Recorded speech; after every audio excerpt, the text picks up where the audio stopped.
just want to do a video real fast, and I wanted to talk to you today about an aspect of real estate that can really cause you to have some freedom and some flexibility. And I want to talk to you all today about the power of residual income in real estate. And I remember when I got my license, when I was living in California, I got my license back in 2000. When I first got my license in 2002, I think it was 2002, 2003. And the aspect of real estate that always made sense to me, it was like common sense to me, was rental property. Rental property, rental property, rental property. Why? Whether you're a wholesaler, a broker, a real estate agent, whatever aspect of real estate that you're involved in, the power of rental income, or what I would like to call residual income, is everything. I mean, think about it like this. There's nothing wrong with rental property. Many of you that own it now, or that are going to own it, the issue is not the rental property. The issue is your inability to manage it properly. It's the people that you have in those properties that can cause it to be a headache. But that I would go ahead and explain in another video. The power of rental property is everything. Is everything. I mean, it's so powerful. And number one, you got the benefit of equity increase, your property increasing in value. Number two, you got cash flow every month. Every month. If you don't rent houses, you can easily rent rooms and break it down. So let's say, for instance, a house that can rent for $1,200 a month, a 4-bedroom house that potentially rents for $1,200 a month, you can probably rent each room for $400 a month. 400 times 4, that's $1,600 a month in cash flow. A lot of people don't think about it like that, though. Rental property is huge. My first rental property I bought back in it was 1996, 1997. I bought it in California. And the one thing that I understood early on was, I fell into that deal by accident. And I'll break that down a little bit. The objective of that property is a 3-bedroom, 2-bath house. And my goal was to get that property and flip it. And so what I did initially is I bought that property in a HUD auction at a hotel in downtown San Bernardino, California. And in doing so, I put about 10% down. Bought the property for $35,000, put like 10% down. And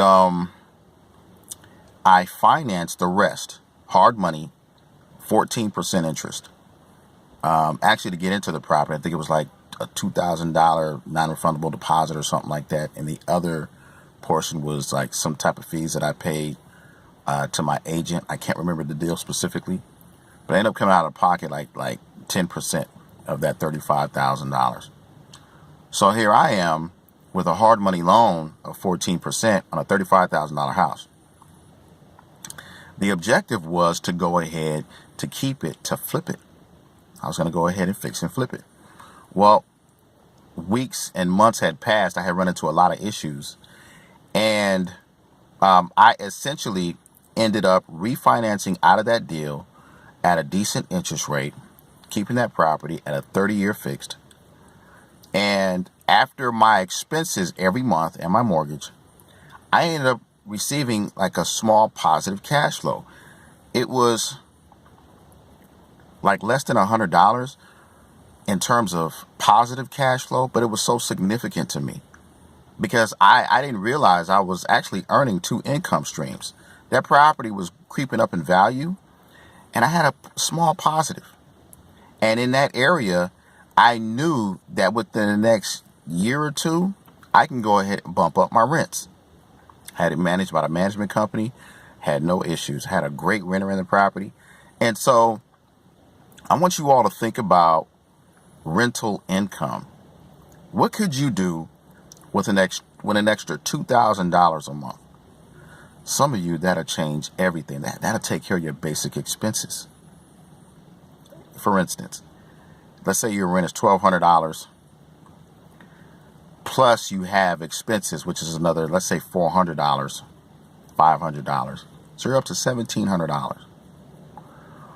And you got a couple of other bills. Maybe it's your auto insurance and that type of thing. What I'm saying is $2,000 a month can totally free you up for something. Let's say $3,000 a month.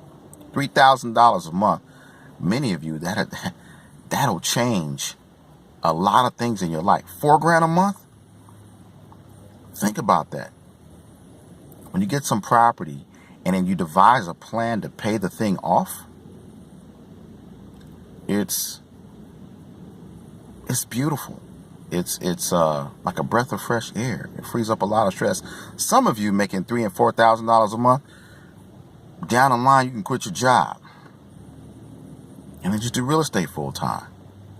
Wholesaling and being an agent, there are a lot of similarities there, in that you have to continue to go ahead and put forth effort to bring a deal. Wholesaling is not as easy. The barrier to entry is easy. It's not as easy as a lot of people think. You still have to work. You still have to market. You still got to put offers out there. You still got to negotiate, that type of thing.